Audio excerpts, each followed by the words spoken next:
அந்த பையனை வந்து கோயில்ல வச்சு அடிச்சு டார்ச்சர் பண்ணியிருக்காங்க.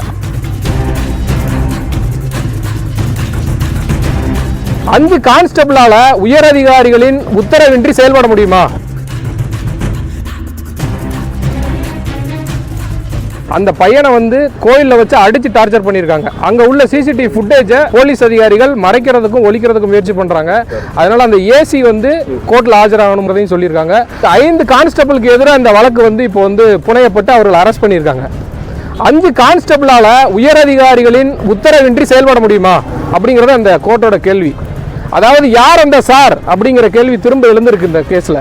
யாரோ ஒரு ஆள் சொல்லி தான் இந்த 5 கான்ஸ்டபிள் அந்த பையனை போட்டு அடிச்சிருக்காங்க. ஒரு 10 பவுன் நகை காணாம போனதுல பார்த்தா 10 பவுன் காணாம போனதுல இப்பேற்பட்ட பிரச்சனையை நீங்க உருவாக்குறது தவறு அப்படிங்கிறத வந்து நீதிமன்றம் சுட்டிக்காட்டியிருக்கு. சார் உயர் அதிகாரி யாரோ ஃபோன் பண்ணி எஸ்பி கிட்ட பேசினதுனால தான் ஸ்பெஷல் டீம் வந்து இதுல இன்வால்வ் ஆயிருக்கு.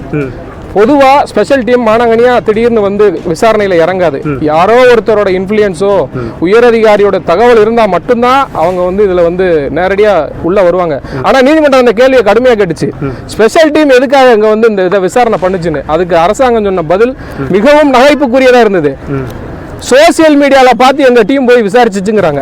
சார் எத்தனை குற்றத்தை சோசியல் மீடியா பார்த்து இந்த தமிழக அரசு வந்து போய் தடுக்குதுங்கிறத நீதிமன்றம் ரொம்ப நகைப்புத்தன்மையோட கேட்டுச்சு. இது இந்த தமிழக அரசுக்கு மிகப்பெரிய ஒரு இலக்கு தான்.